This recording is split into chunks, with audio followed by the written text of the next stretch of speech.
PGTRB English Unit 9 Language and Linguisticsல Applied Linguisticsங்கிற டாபிக்கை பற்றி தான் இந்த வீடியோவில் நம்ம டிஸ்கஸ் பண்ண போகிறோம். லிங்குவிஸ்டிக் என்ன டெஃபினிஷன் அப்படிங்கிறத நம்ம ஒரு வீடியோவில் ஃபுல்லாகவே பார்த்தோம். பட் ஆக்சுவலாக லிங்குவிஸ்டிக்ஸுக்கு என்ன டெஃபினிஷன் ஒரே வேர்டில் கொடுக்கணும், ஒரே சென்டென்ஸில் கொடுக்கணும் அப்படின்னா scientific study of a language. ஒரு லாங்குவேஜை பற்றின ஒரு சயின்டிஃபிக் ஸ்டடி, அதை தான் வந்து நம்ம லிங்குவிஸ்டிக்னு சொல்கிறோம். அதாவது ப்ராக்டிக்கலாக ஒரு லேபில் போய் நம்ம எப்படி செஞ்சு பார்ப்போமோ அதை தான் வந்து சயின்டிஃபிக் ஸ்டடி, எம்பீரிக்கல் ஸ்டடி அப்படின்னு நம்ம சொல்லுவோம். ப்ராக்டிக்கல் ஸ்டடி அப்படின்னு சொல்லுவோம். அதை தான் நம்ம வந்து லிங்குவிஸ்டிக்ஸ்ன்னு சொல்கிறோம். ஆல்ரெடி நம்ம பிரான்ச்சஸ் ஆஃப் லிங்குவிஸ்டிக்ஸ் அப்படின்னு ஒரு வீடியோவை பார்த்தோம். அந்த பிரான்ச்சஸ் ஆஃப் லிங்குவிஸ்டிக்ஸில் என்னென்ன இருக்குது? Psycholinguistics, sociolinguistics, anthropological linguistics, literary stylistics. இந்த சைக்கோ லிங்குவிஸ்டிக்ஸுங்கிறது என்னன்னு பார்த்தீங்கன்னா, நம்ம இப்போ ஒருத்தவங்க நம்மகிட்ட கொஷின் கேட்குறாங்கன்னா நம்ம பிரெயினுக்கு எப்படி நம்ம அந்த சென்டென்ஸ் எப்படி ஃபார்ம் பண்ணுறோம், ஸோ அதிலேருந்து எப்படி நம்ம வந்து பிரெயின்லேருந்து எப்படி நம்ம வந்து வேர்டை வந்து ப்ரொனவுன்ஸ் பண்ணுறோம், ப்ரொடியூஸ் பண்ணுறோம், சென்டென்ஸை ப்ரொடியூஸ் பண்ணுறோம் அப்படிங்கிறதான் அது வந்து சைக்கோ லிங்குவிஸ்டிக்ஸ். அதுதான் வந்து நியூரோ லிங்குவிஸ்டிக்ஸ்னு சொன்னோம். அதுக்கடுத்து சோசியோ லிங்குவிஸ்டிக்ஸை பற்றி பார்த்தோம். சோசியோ லிங்குவிஸ்டிக்ஸுங்கிறது அந்த லாங்குவேஜ் எப்படி டயலக்ட்ஸாக பயன்படுத்தப்படுகிறது, ஒரு வட்டார மொழி. ஸோ ஒரே லாங்குவேஜ், இப்போ தமிழே நம்ம பேசுகிறோம், சென்னையில் ஒரு மாதிரி பேசுகிறோம், சேலத்தில் ஒரு மாதிரி பேசுகிறோம், கோயம்புத்தூரில் ஒரு மாதிரி பேசுகிறோம், மதுரையில் ஒரு மாதிரி பேசுகிறோம், ஆனால் தமிழ் தான். ஸோ அதெல்லாம் இந்த டயலக்ட்ஸாக மாறுது. ஒவ்வொரு பவுண்ட்ரிஸ்லேயும் ஒவ்வொரு மாதிரி ஸ்லாங் மாறுது. ஸோ இதை தான் வந்து நம்ம வந்து சோசியல் லிங்குவிஸ்டிக்ஸில் படித்தோம். அடுத்து ஆந்த்ரோபாலஜிக்கல் லிங்குவிஸ்டிக்ஸ்ல என்ன படித்தோம் அப்படின்னா, அந்த லாங்குவேஜ் எப்படி சொசைட்டியோட கனெக்ஷன் ஆயிருக்கு, சொசைட்டி கல்ச்சர், நம்மளுடைய நாகரிகத்தோட எப்படி அது வந்து கல்ச்சர் ஒத்து போயிருக்கு அப்படிங்கிறதான் வந்து ஆந்த்ரோபாலஜிக்கல் லிங்குவிஸ்டிக்ஸ்ல நம்ம படித்தோம். லிட்ரரி ஸ்டைலிஸ்டிக்ஸ்ல வந்து எப்படி அந்த ரைட்டர்ஸ் வந்து அந்த ஸ்டைலிஷாக எழுத ஆரம்பிக்கிறாங்க, வித்தியாசமாக ஒவ்வொருத்தரும் வேரியேஷன் காட்டுறாங்க அப்படிங்கிறதான் அந்த ஸ்டைலிஸ்டிக்ஸ்ல நம்ம பார்த்தோம். அடுத்து இதே தான் வந்து அப்ளைடு லிங்குவிஸ்டிக்ஸ்னு ஒரு புது டாபிக் கொடுத்துருக்காங்க. இதுவுமே வந்து பிரான்ச்சஸ் ஆஃப் லிங்குவிஸ்டிக்ஸ்ல தான் வருது. இதுக்கு என்ன மீனிங், இது எப்படிலாம் வந்து அப்ளை பண்றாங்கிறத நம்ம இங்க பார்க்க போறோம். The theories of linguistics have begun to be applied in many areas of activities. இல்ல நிறைய விஷயத்தை இந்த லிங்குவிஸ்டிக்ஸை வந்து அப்ளை பண்றதுனால இதை வந்து என்னன்னு சொல்றோம், நம்ம அப்ளைடு லிங்குவிஸ்டிக்ஸ்னு சொல்றோம். எங்கெங்கெல்லாம் அப்ளை பண்றாங்க பாருங்க. ஆந்த்ரோபாலஜியில் அப்ளை பண்றாங்க, மேத்தமேட்டிக்ஸ்ல அப்ளை பண்றாங்க, சைக்காலஜியில் அப்ளை பண்றாங்க, டீச்சிங் ஆஃப் லாங்குவேஜ், ஒரு மொழியை கற்பிக்கிறதுல கண்டிப்பா அந்த இதை யூஸ் பண்றாங்க, இந்த டெக்னிக்ஸை யூஸ் பண்றாங்க. இதை தான் வந்து நம்ம வந்து அப்ளைடு லிங்குவிஸ்டிக்ஸ்ன்னு சொல்றோம். ஸோ இது ஆக்சுவலாக வந்து பார்த்தீங்கன்னா இதனுடைய வைட்டல் ரோல் எதுன்னு பார்த்தீங்கன்னா கம்ப்யூட்டர்னு நம்ம சொல்லலாம். Computer plays a useful role in the development of a language. இன்னைக்கு நிறைய கம்ப்யூட்டர் லேப் இருக்கு, நம்ம லாங்குவேஜ் லேப்னே இருக்கு. அந்த லாங்குவேஜ் லேப்ல நம்ம போயிட்டு உட்காந்தோம்னா நம்ம எப்படி ஒரு வேர்டை ப்ரொனவுன்ஸ் பண்றது, ஒரு சென்டென்ஸை எப்படி அவங்க ரீட் பண்றது, ஸோ இந்த மாதிரி எல்லா வெரைட்டிஸும் அங்கே இருக்கு. கேம்ஸ் இருக்கு, வேர்டு பசில்ஸ் இருக்கு, குவிஸ் காம்படிஷன் மாதிரி இருக்கு. ஸோ அதில் எல்லாமே நம்ம பண்ணிக்கலாம். ஸோ கம்ப்யூட்டருங்கிறது ரொம்ப ரொம்ப முக்கியமாக இருக்கு. ஒரு லாங்குவேஜ் டெவலப்மெண்ட்ல கம்ப்யூட்டருடைய ரோல் இன்னைக்கு வந்து நல்லாவே இருக்கு. இதில் இன்னொரு அப்ளிகேஷன் வந்து பார்த்தீங்கன்னா டெக்ஸ்ட் புக் இவாலுவேஷன். ஒரு டெக்ஸ்ட் புக் எப்படி இவாலுவேட் பண்ணுறது? It refers to the evaluation of the range and frequency of lexical items and syntactic constructions. Lexical அப்படின்னாவே வேர்ட்ஸை பற்றி படிக்கிறது தான் லெக்சிக்கல். வெக்காபுலரிஸ் இதெல்லாம் நம்ம சொல்கிறோம் இல்லைங்களா, இதை தான் வந்து லெக்சிக்கல்னு சொல்கிறோம். சிண்டாக்டிக் அப்படிங்கிறது sentence construction, simple sentence, complex sentence, compound sentence, எப்படி இதெல்லாம் வந்து நம்ம கரெக்டாக வந்து ஃபிக்ஸ் பண்ணுறது, டெக்ஸ்ட் புக்கில் பசங்களுக்கு புரிகிற மாதிரி எப்படி நடத்துறது, அதுதான் வந்து text book evaluation. Evaluate examine பண்ணுறது, இவாலுவேஷன்னா எக்ஸாமின் பண்ணுறது. ஸோ இது வந்து another application சொல்றோம். இதெல்லாம் தான் applied linguistics அப்படின்னு சொல்றாங்க. Another area of application is psycholinguistics. இந்த branches of linguisticsல first நம்ம பார்த்தது psycholinguistics. அதை தான் இங்கேயும் சொல்றாங்க. ஸோ psycholinguisticsலயும் நம்ம இதை வந்து அந்த applied linguistics-ஐ பயன்படுத்துறோம். Where we would like to manage a large volume of language data necessary to validate theories of cognitive process and learning models. So எப்படி ஒரு லாங்குவேஜை நம்ம கற்றுக் கொடுக்கும் போது, ஆக்சுவலாக English is a second language. English is not our mother language. நம்மளுடைய mother language வேறங்க. ஸோ செகண்டாக ஒரு லாங்குவேஜை நம்ம லேர்ன் பண்ணும்போது அந்த லாங்குவேஜ் நம்ம பிரெயினில் எப்படி போய் ஸ்டோர் ஆகுது. ஃபார் எக்ஸாம்பிள் சாப்பிடுன்னு நம்ம படிச்சிருப்போம், சாப்பிட்டியா, சாப்பிட்றியா அப்படின்னு நம்ம கேட்போம் நம்ம லாங்குவேஜில். ஸோ அதை டிரான்ஸ்லேட் பண்ணுறோம் நம்ம இங்கிலீஷில். அப்ப சாப்பிட்டியாங்கிறதுக்கு என்னது? ஈட்டுங்கிறது சாப்பிடுறது. இது எப்படி கொஸ்டினா கேட்கறது? Did you eat? நீ சாப்பிட்டியா? சோ இத நம்ம பிரெயின்ல போய் நம்ம டிரான்ஸ்லேட் பண்ணணும். டைரக்ட்டா இங்க வந்து என்ன சொல்றது? வெளியில வரல. வேர்ட்ஸ்வொர்த் சொல்ற மாதிரி the spontaneous overflow of powerful thoughts, feelings நம்ம படிச்சோம் இல்லையா? அந்த மாதிரி இங்க இல்ல. ஒரு செகண்ட் லாங்குவேஜ் நம்ம கத்துக்கும் போது அது வந்து நம்ம ஃபர்ஸ்ட் லாங்குவேஜ் மதர் டங்ல தான் நம்ம டிரான்ஸ்லேட் ஆகுது. பிரெயின்ல போய் நமக்கு வந்து என்ன பண்ணுது? அந்த ப்ராசஸ் நடக்குது. அததான் காக்னிட்டிவ் ப்ராசஸ் அப்படின்னு சொல்றோம். அததான் லேர்னிங் மாடல்ஸ் அப்படின்னு சொல்றோம். சோ இதெல்லாம் நம்ம எப்படி அப்ளை பண்றோம்? லிங்குவிஸ்டிக்ஸ். லிங்குவிஸ்டிக்ஸ் அப்படின்னாவே scientific study of language. Scientific study of language. So இதை தான் பிராக்டிக்கல் பண்றோம். இதை தான் கொண்டு வரோம். இந்த ப்ராசஸ் தான் நடக்குது. சோ இதை தான் நம்ம சைக்கோ லிங்குவிஸ்டிக்ஸ் நம்ம படிச்சோம். லாங்குவேஜ் டீச்சிங்ல அப்ளைடு லிங்குவிஸ்டிக்ஸ் எப்படி பயன்படுது அப்படின்னு தான் இதுல பார்க்கிறோம். There are many different schools of thought on language, but they have the same fundamental principles: active practice in the language and careful control and grading of grammatical patterns. அதுல என்ன சொல்ல வராங்கன்னா, இப்போ ஒரு ஆக்டிவ் ப்ராக்டிஸ்ங்கிறது ஒன்றும் இல்லை. நம்ம கிளாஸ்ல வந்து பார்த்தீங்கன்னா ட்ரில்லிங் கொடுப்போம். வேர்டை வந்து என்ன சொல்றது ப்ரொனவுன்ஸ் பண்ணுவோம். அந்த பசங்க வந்து எழுதுவாங்க. நம்ம ஒரு வேர்டை ப்ரொனவுன்ஸ் பண்ணும்போது அவன் கரெக்டாக புரிஞ்சுக்கிட்டானா தான் அவனால எழுத முடியும். இப்போ ஈட்டுங்கிறது ஈஸியாக எழுதிடலாம், இஏடி. பிளேங்கிறது ஈஸியாக எழுதிடலாம், பிஎல்ஏஒய். ஆனா சில வேர்ட்ஸுக்கு வந்து மிஸ்பெல் பண்ணவும் வாய்ப்பு இருக்கு. இப்ப ட்ரில்லுக்கே வந்து பாத்தீங்கன்னா அவன் டி கூட போடலாம். அத வந்து இங்க வந்து ஒரு 5 ஸ்டேஜஸா சொல்றாங்க. First recognition, imitation, repetition, variation and selection. Recognition, imitation, repetition, variation and selection. இததான் வந்து 5 ஸ்டேஜஸ்ன்னு சொல்றாங்க. RIRVS. ஸோ இந்த பேட்டர்ன்ல நம்ம வந்து ஒரு லாங்குவேஜை டீச் பண்ணும்போது ஈஸியாக அவங்களுக்கு புரியும் அப்படின்னு சொல்றாங்க. அதுக்கு எக்ஸாம்பிள் தான் charge eats roast beef. Charge எதை சாப்பிட்றான்? ரோஸ்ட் பீஃபை சாப்பிட்றான்.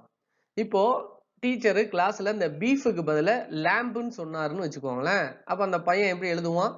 சார்ஜ் ஈட்ஸ் ரோஸ்ட் லேம்ப் அப்படின்னு எழுதுவான். ஸோ இதுதான் வந்து ரெகக்னைஸ் பண்றது.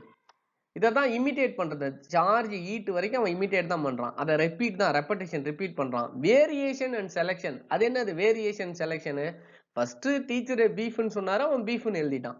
அடுத்து பீஃபுக்கு பதிலா லேம்புன்னு சொல்றாரு, அவன் அந்த பீஃபை எடுத்துட்டு லேம்புன்னு எழுதுறான். இதுதான் வந்து recognition, imitation, repetition, variation and selection சொல்றோம். சிம்பிளா ஷார்ட்டா ஞாபகம் வச்சுக்கணும்னா RIRVS அப்படின்னு அர்த்தம். இதே அடுத்து வந்து ஒரு 2 சென்டென்ஸ் தனித்தனியா கொடுக்குறாரு டீச்சர். அதை கம்பைன் பண்ண சொல்றாரு. We sat under a tree and we ate our lunch. மரத்தடியில உட்கார்ந்தோம், அமர்ந்தோம், மரத்தடியில அங்க உட்கார்ந்து சாப்பிட்டோம், லஞ்ச் சாப்பிட்டோம். இது 2 சென்டென்ஸ். இது அவர் என்ன பண்றாரு? டீச்சர் கம்பைன் பண்ண சொல்றாரு. அப்ப நம்ம பசங்க ஃபர்ஸ்ட் எப்படி கம்பைன் பண்ணுவாங்க? We sat under a tree and ate our lunch ன்னு எழுதுவாங்க சிம்பிளா. We sat under a tree and ate our lunch ன்னு எழுதுவோம். இதே இன்னும் கொஞ்சம் அட்வான்ஸா எப்படி எழுதுவாங்க? We sat under a tree to eat our lunch. ஒரே சென்டென்ஸா எழுதிட்டாங்க.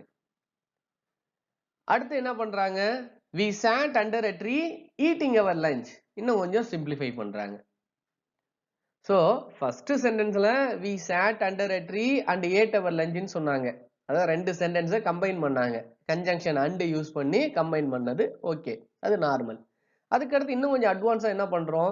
We sat under a tree to eat our lunch ன்னு ஒரே வேர்டா கொண்டு வந்துட்டோம். அதே தான் இன்னும் we sat under a tree eating our lunch அப்படின்னு நம்ம சொல்றோம். அப்போ மீனிங் ஒண்ணுதான், பட் எப்படி நம்ம கன்ஸ்ட்ரக்ட், இந்த சின்டாக்டிக் எப்படி சென்டென்ஸ் வேர்டு கன்ஸ்ட்ரக்ட் ஆகுது, அதை தான் வந்து சின்டாக்டிக் அப்படின்னு நம்ம முன்ன படிச்சோம். ஸோ இதை தான் பையன் வந்து ஃபர்ஸ்ட் ரெகக்னைஸ் பண்றான், அப்புறம் இமிடேட் பண்ண ஆரம்பிக்கிறான், அதை சிலதை ரிப்பீட் பண்றான், அப்புறம் அதுல வேரியேஷன் செலக்ஷன் எதை மாத்துறதுங்கிறத மாத்துறான். இதுதான் லாங்குவேஜ் டீச்சிங். இதுதான் ஆக்டிவ் பிராக்டிஸ் அப்படின்னு அவர் சொல்றாரு. ஆக்டிவ் பேட்டர்ன் ட்ரில் அப்படின்னு சொல்றாரு. The use of computers for a language teaching purposes is growing in popularity. அதான் முன்னையே பார்த்தோம். ஒரு லாங்குவேஜ் டீச் பண்றதுக்கு கம்ப்யூட்டருடைய ரோல் ரொம்ப முக்கியமா இருக்கு. The linguist views language as a pattern behavior and conceives of grammar as a series of carefully constructed statements. ஒரு லாங்குவேஜை வந்து நம்ம டீச் பண்ற போது கிராமருங்கிறது ரொம்ப முக்கியமா நம்ம பயன்படுத்துறோம். அந்த ஸ்டேட்மெண்ட், அந்த சென்டென்ஸ் எப்படி ஃபார்ம் பண்ணணும் அப்படிங்கிறது ரொம்ப முக்கியமா கவனமா பண்றோம். அது முக்கியங்கிறார். அதான் லிங்குவிஸ்டிக்ஸ் அப்படின்னாவே நம்ம வந்து சயின்டிபிக் ஸ்டடி ஆஃப் லாங்குவேஜ்னு தான் சொல்லிட்டு இருக்கோம். இதை தான் தொடர்ந்து சொல்லிக்கிட்டே இருக்கும். ஸோ அதுல எந்த ஒரு காம்ப்ளிகேஷனும் வந்துடக்கூடாது. அவங்க லிசனர், ஸ்பீக்கர் எதை பேசினாலும் லிசனர் வந்து புரிஞ்சிக்கிற மாதிரி இருக்கணும். அதுதான் வந்து இதனுடைய மெயின் பர்பஸ். லாங்குவேஜ் டீச்சிங்ல அடுத்து எதை பத்தி பேசுறாங்க அப்படின்னா டெஃபினட் ஆர்டிகலை பத்தி பேசுறாங்க. அப்ப டெஃபினட் ஆர்டிகலை படிக்கிறதுக்கு முன்னாடி நம்ம ஆர்டிகல்னா என்னன்னு தெரிஞ்சுக்கலாம். ஆர்டிகல்ஸ் அப்படிங்கிறது எல்லாருக்குமே தெரியும். அது 2 ஆர்டிகல் இருக்கு. Definite article, indefinite article. இன்டெஃபினட் ஆர்டிகல்ல ஏ ஆன் அப்படின்னு 2 இருக்கு. ஸோ ஏனாலும் ஆன்னாலும் மீனிங் ஒன்று தான், ஒன்றுன்னு அர்த்தம். அப்போ ஆனால் அந்த ஆன் எங்கே பயன்படுத்தணும் அப்படின்னா வவ்வல்ஸுக்கு முன்னாடி ஆன் பயன்படுத்தணும். ஆன் ஆப்பிள், ஒரு ஆப்பிள் பழம். On orange, on umbrella, on idiot, on elephant, இப்படி நம்ம படிச்சிருப்போம். இந்த ஏ எங்கே யூஸ் பண்ணா கான்சனன்ட் சவுண்டுக்கு முன்னாடி, கான்சனன்ட் லெட்டர் கான்சனன்ட் சவுண்டுக்கு முன்னாடி நம்ம வந்து ஏ பயன்படுத்துவோம். A book, a pen, a pencil, இந்த மாதிரி நம்ம படிச்சிருப்போம். இது வந்து இன்டெஃபினட் ஆர்டிகல். டெஃபினட் ஆர்டிகல்ல தி இருக்கு. ஆக்சுவலாக தீயை வந்து எங்கெங்கெல்லாம் பயன்படுத்துவோம் நம்ம?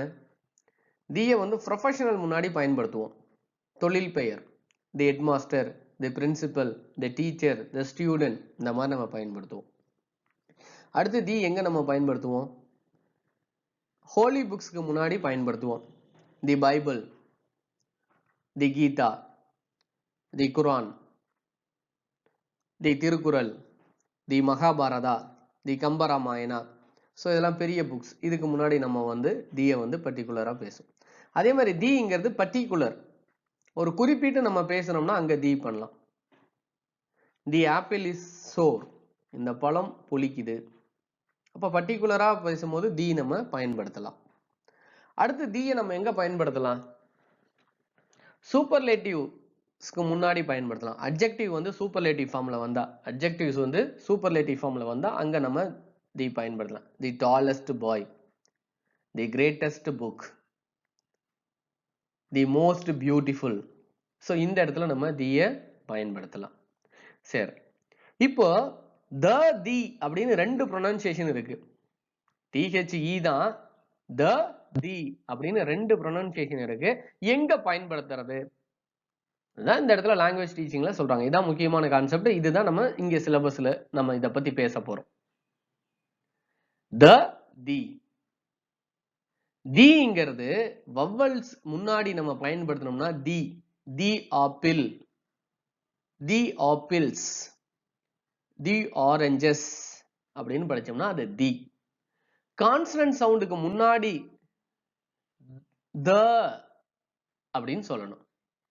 த book, the books, the pencils, the pens, the tables.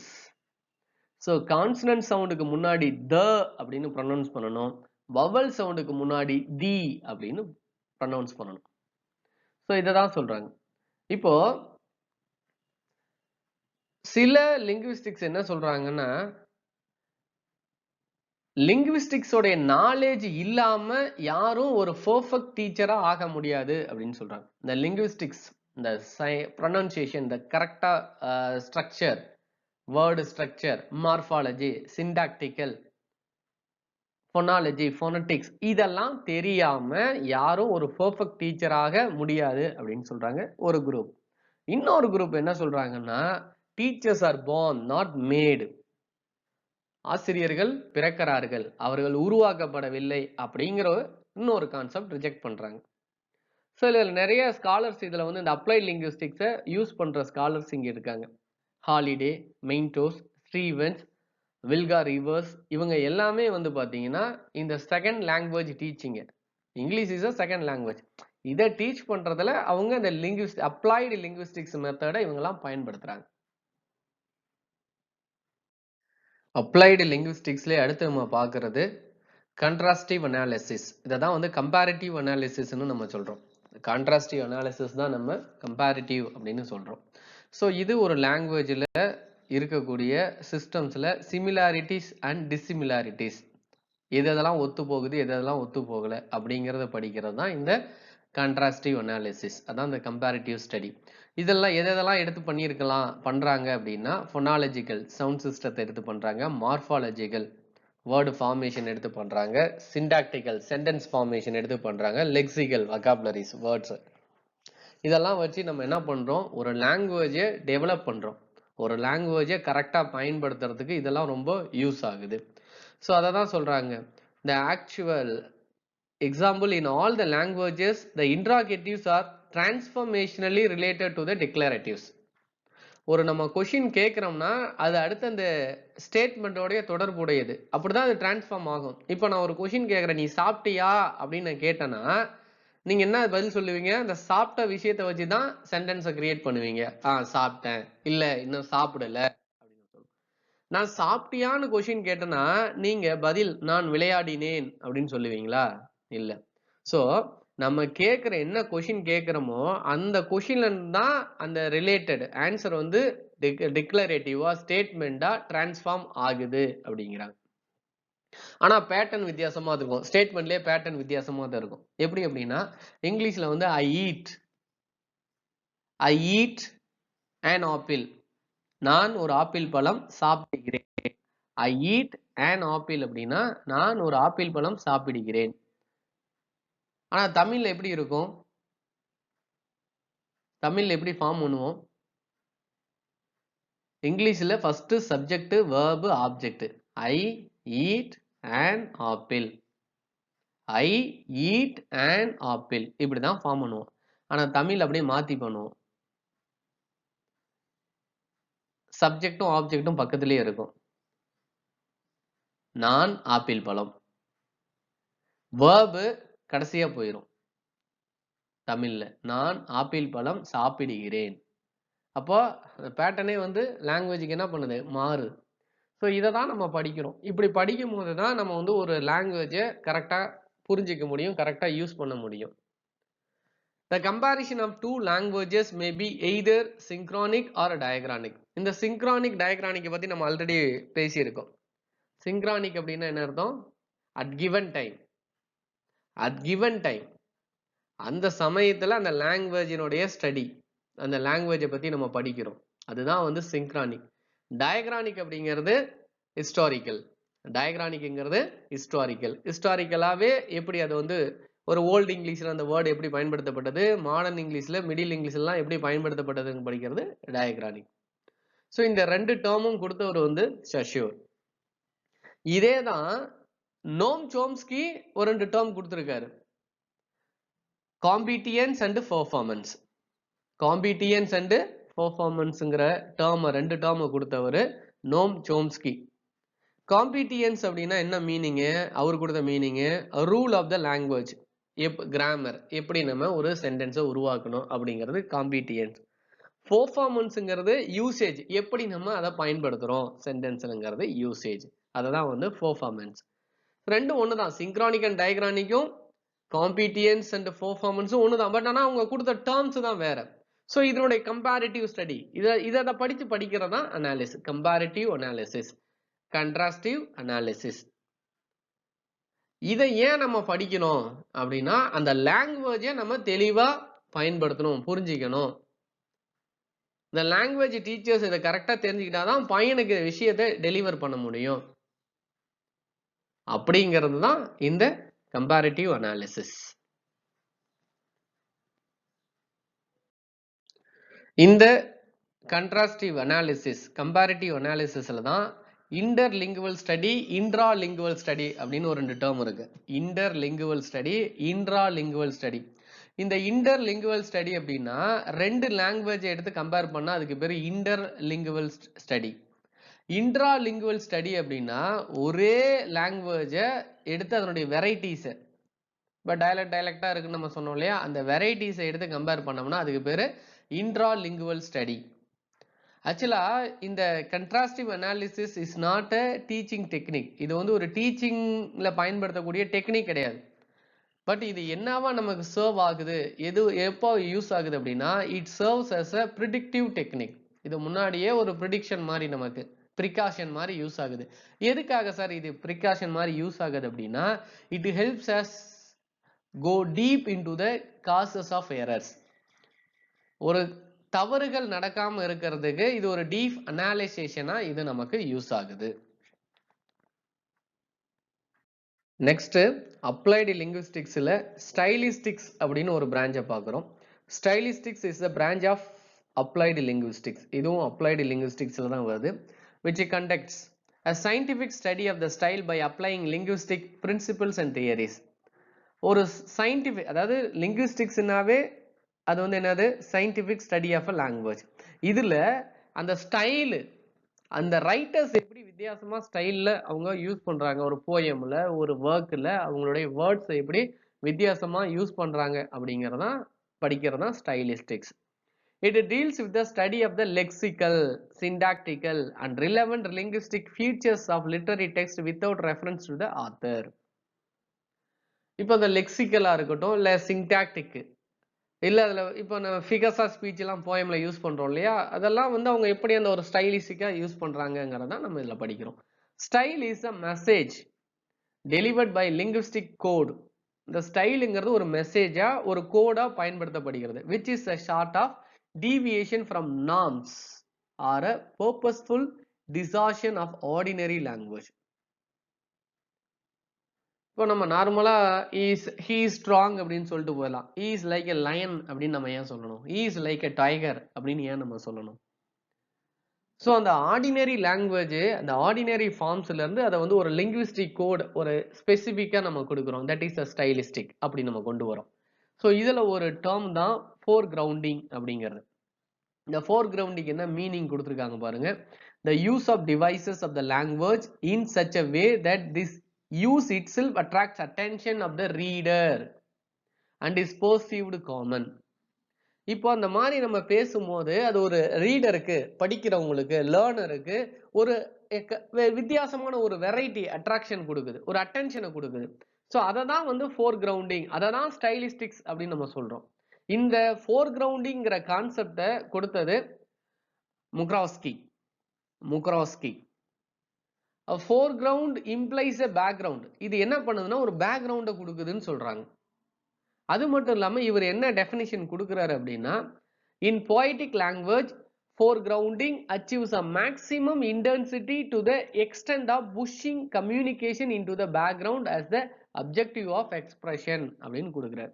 அது முக்கியமா போயட்ரியில இந்த foregrounding அப்படிங்கிற ஒரு வேர்டு, அதான் ஸ்டைலிஸ்டிக்ஸ் என்னவா பயன்படுதுன்னா, ஒரு ரீடருக்கு மேக்சிமம் இன்டென்சிட்டியை வந்து எக்ஸ்டெண்ட் பண்ணுது, ஒரு பேக்ரவுண்டா இருந்து அதனுடைய ஆப்ஜெக்ட் எக்ஸ்பிரஷன் வந்து கொடுக்குது அப்படின்னு சொல்றாரு. ஆனா ஹாலிடே இதை வந்து என்னன்னு சொல்றாருன்னா, இது ஒரு ஃபங்க்ஷனல் தியரி ஆஃப் லாங்குவேஜ்னு சொல்றாரு. இந்த ஃபோர் கிரவுண்டிங்கிறது என்னவா யூஸ் ஆகுது, ஒரு பார்ட்டா யூஸ் ஆகுது. அது என்ன பார்ட் அப்படின்னா, ஃபங்க்ஷனல் தியரி ஆஃப் லாங்குவேஜ், ஒரு லாங்குவேஜினுடைய ஃபங்க்ஷனல் தியரியா பயன்படுத்தப்படுது அப்படின்னு சொல்றாரு. அதே அந்த ஃபோர் கிரவுண்டிங் அதை தான் வந்து என்னவா நம்ம சொல்றோம், அட்டென்ஷன் காலிங் அப்படின்னு சொல்றோம். அந்த ஃபோர் கிரவுண்டிங், அந்த ஸ்டைலிஸ்டிக்ஸ் என்னன்னு சொல்றோம் நம்ம, அட்டென்ஷன் காலிங். அந்த வேர்டை நம்ம அந்த வேர்டை ப்ரொனவுன்ஸ் பண்ணும்போது நமக்கு ஒரு புது அட்டென்ஷன், ஒரு கைண்ட் ஆஃப், அது ஒரு வேரியேஷன் கொடுக்குது. ஸோ அதை தான் வந்து நம்ம என்னன்னு சொல்றோம், repetition, emphasis, unexpected lexical collocation, syntactic inversion, இப்படிலாம் நம்ம அதுக்கு சொல்றோம். எக்ஸாம்பிள் கொடுத்துருக்காங்க பாருங்க. ஆயில், எடிபிள் ஆயில் நம்ம கேள்விப்பட்டிருக்கோம். ஆனா இவர் என்ன எப்படி பயன்படுத்திருக்காங்க, எடிபிள் ஸ்மெல் அப்படின்னு கொடுத்துருக்காங்க. நம்ம டேஸ்ட் வித்தியாசமா இருக்கு அப்படிங்கிறத நம்ம படிச்சிருப்போம். ஆனா இங்க கலர் ஆஃப் அ டேஸ்ட் அப்படின்னு கொடுக்குறாங்க. ஸோ இதெல்லாம் இந்த வேர்டு நமக்கு வந்து ஒரு ஸ்பெஷல் அட்டென்ஷன் அட்ராக்டிவா கொடுக்குது. அதான் அட்டென்ஷன் காலிங், இதுதான் ஃபோர் கிரவுண்டிங் அப்படின்னு சொல்றாங்க. அடுத்து இந்த ஃபோர் கிரவுண்டிங்ல இன்னொரு டிவைஸ் என்னன்னு சொல்றாங்க, டி ஆட்டோமைசேஷன் இல்லைன்னா டி ஃபெமிலரைசேஷன் அப்படின்னு சொல்றாங்க. இதுல எக்ஸாம்பிள் என்ன கொடுத்துருக்காங்கன்னா, 10 yards away இல்ல 2 months ago இப்படிலாம் நம்ம ஃப்ரேசஸ் யூஸ் பண்ணியிருப்போம். இது நார்மலா நம்ம யூஸ் பண்றது தான். ஆனா அதவே கொஞ்சம் மாத்தி அந்த 10 yards அவேக்கு பதில farm yards away. இந்த 2 months agoக்கு பதில 2 husbands ago இல்லனா 2 children ago இப்படி நம்ம பயன்படுத்தும் போது இது என்ன கொடுக்குது ஒரு ஸ்பெஷல் அட்டென்ஷன் காலிங்க கொடுக்குது. இத தான் foregrounding அப்படின்னு நம்ம சொல்றோம். டிஎஸ் எலியட் கூட வேஸ்ட்லேண்ட்ல அந்த வேஸ்ட்லேண்ட்ங்கிற பெரிய போயம் அதுல அவர் யூஸ் பண்ணியிருப்பாரு. Nymphs are departed have left no address அப்படின்னு. நிம்ஸ் எல்லாம் இல்ல போயிட்டாங்க டிபார்ட்டட் 2 முறை கொடுத்துட்டு have left no address. There won't be any address. அவங்க எந்த நான் அங்க போறேன் இங்க போறேன்னு சொல்லி அவங்க எந்த முகவரியை கொடுத்துட்டுலாம் அவங்க என்ன பண்ணல போகல.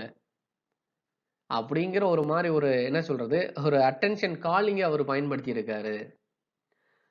இவரு கூட வில்லியம் ஷேக்ஸ்பியர் கூட மேக்பத்ல அவரும் யூஸ் பண்ணியிருக்காருன்னு சொல்றாங்க. இந்த என்னது ஸ்டைலிஸ்டிக்ஸ்.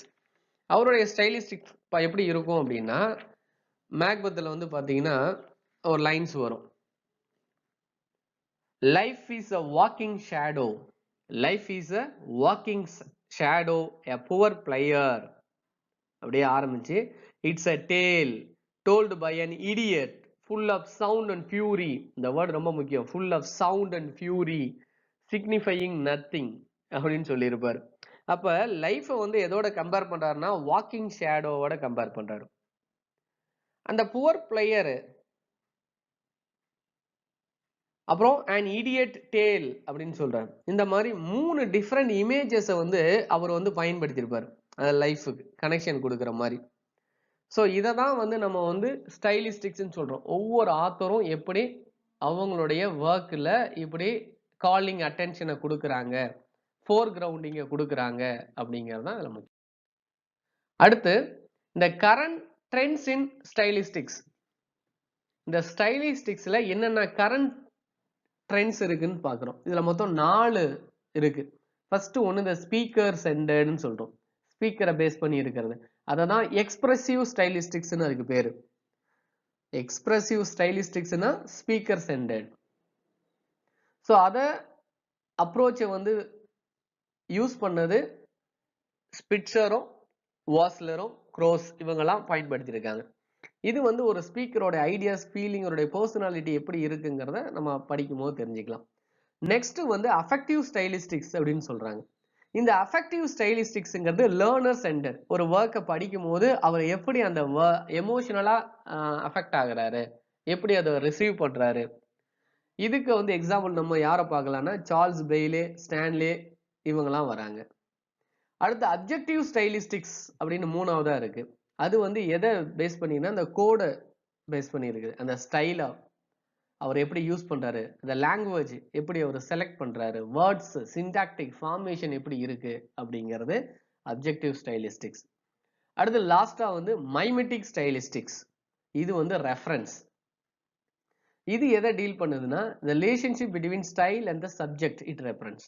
அவர் யூஸ் பண்ற ஸ்டைலும் அவர் கொடுக்குற அந்த சப்ஜெக்டும் எப்படி ரெப்ரசன்ட் ஆகுது, இதுதான் ரெஃபரன்ஸ். ஸோ இதுதான் வந்து ஸ்டைலிஸ்டிக்ஸ்ல இருக்கக்கூடிய கரண்ட் ட்ரெண்ட்ஸ் அப்படின்னு சொல்றாரு. Expressive stylistics, affective stylistics, objective stylistics, mimetic stylistics. So இந்த வீடியோவில் அப்ளைடு லிங்குவிஸ்டிக்ஸ்னா என்ன, அது பிரான்ச்சஸ் ஆஃப் லிங்குவிஸ்டிக்ஸ்ல ஒரு ஃபார்மு தான், அதை பற்றி தான் இந்த வீடியோவில் நம்ம டிஸ்கஸ் பண்ணோம். தொடர்ந்து கவனிங்க, ரொம்ப யூஸ்ஃபுல்லாக இருக்கும். தேங்க்யூ ஃபார் வாட்சிங்.